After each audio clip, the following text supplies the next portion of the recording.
What is engine braking and why should you use it?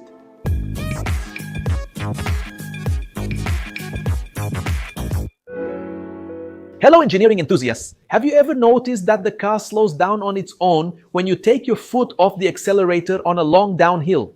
Even without braking, that feeling isn't magic, it's just wear and tear. It's engine braking, a mechanical phenomenon that's essential for controlling the vehicle safely and reducing the risk of brake overheating. And in modern cars, it can even save fuel. But after all, what is engine braking and why should you use it? Let's start with the definition. Engine braking is the deceleration caused by the powertrain itself when the engine closes the throttle and keeps a gear engaged. In gasoline and ethanol engines with electronic fuel injection, when you take your foot off, the intake throttle closes. The pressure in the manifold drops and the engine starts pumping air against internal resistance, generating negative torque. Have you noticed that in neutral, the car picks up more speed on the same downhill? This happens because without a gear engaged, the engine doesn't transmit this drag to the wheels and you lose the engine braking effect. And with diesel engines, is it the same thing?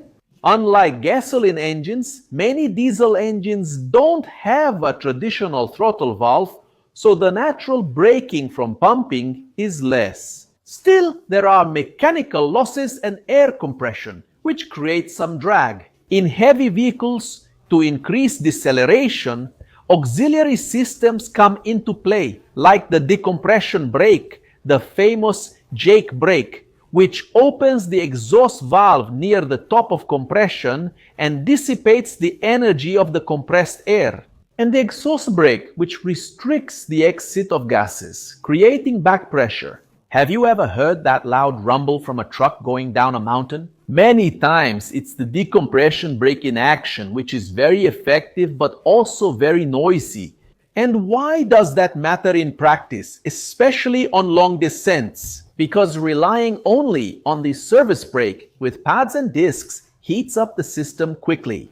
In extreme heating, the friction coefficient of the pads can drop and the fluid can boil in critical situations, leading to a loss of efficiency known as fading. By using the engine brake to control your speed, you take some of the load off the brakes that would otherwise turn into heat, and you also keep a safety margin for when you really need to brake. Have you ever wondered why manufacturers' manuals recommend going downhill in a gear that's compatible with your speed? It's exactly to preserve the braking system and maintain control. But how do you use it correctly, with a manual transmission, without any mystery or risk to the system? The practical rule is to anticipate the descent. Select a lower gear before picking up too much speed and let the engine work within the safe revolutions per minute range without hitting the red line. The fine control is yours, and if the car speeds up on the slope even without your foot on the accelerator, shift down a gear, and if the engine revs too high, shift up a gear. Do you notice that the car holds its speed even without constantly braking?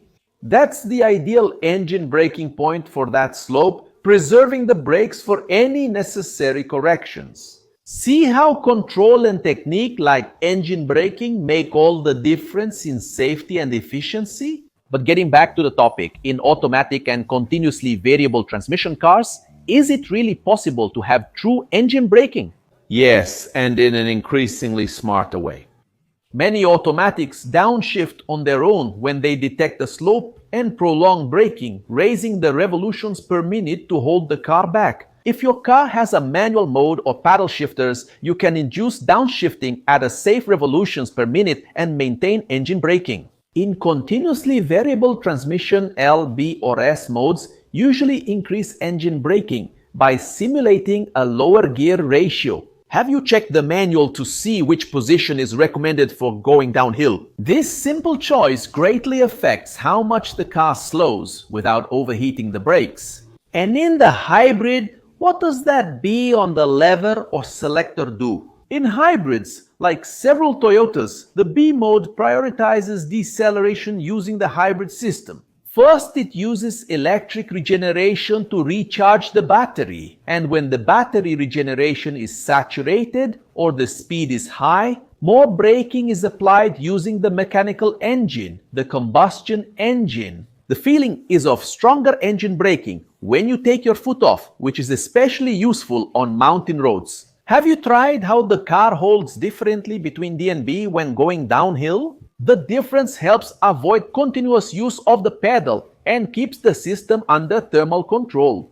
And what about electric cars? Do they have brakes, motors, or is it something else? In fully electric cars, there is no combustion engine to brake. What they have is regenerative braking, which transforms kinetic energy into electrical energy. When you take your foot off the accelerator, it can be strong enough to allow for one pedal driving in many models. However, there's an important nuance. When the battery is full or very cold or hot, regeneration can be limited and the car will rely more on the service brakes. If you have an electric car and notice the regeneration disappear when you start out with the battery at 100%, know that this is normal. And it's one more reason to keep a safe distance and pay extra attention at the beginning of your trip. And does using engine braking damage the engine or the transmission? That's a common question, and the answer is, with proper use, it's no. The engine is designed to operate under these drag conditions within the safe revolutions per minute range, and the lubricant ensures that protection. What can cause damage is forcing downshifts that result in excessive revolutions per minute above the limit, something that many modern cars prevent electronically. Have you noticed that some transmissions won't allow a downshift if the revolutions per minute is going to exceed the limit? That's an active protection to preserve the system. And when it comes to fuel consumption, it's worth it.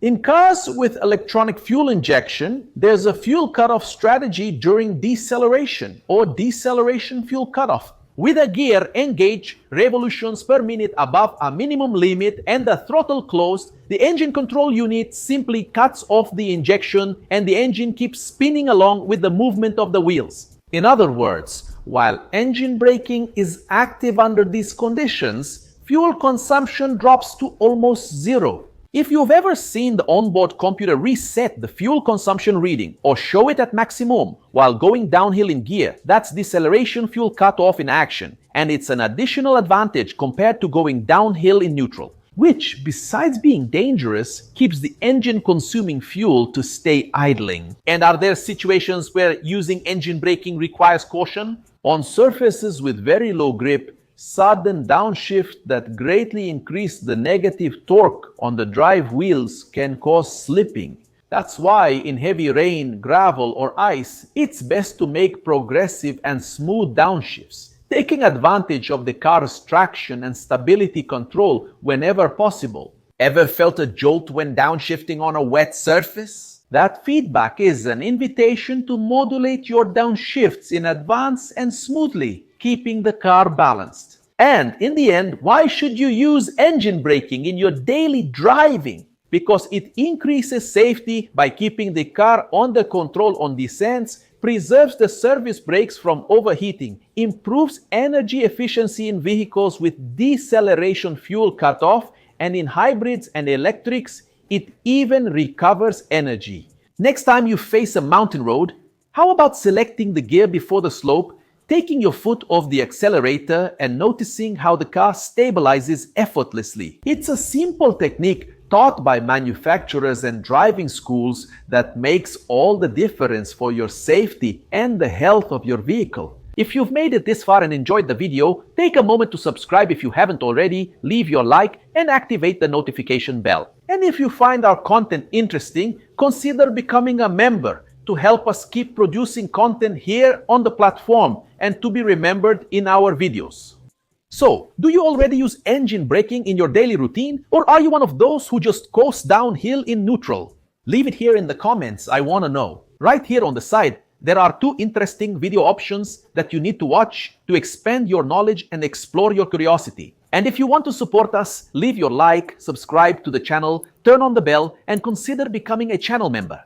That's all, engineering fans. Big hug. See you next video.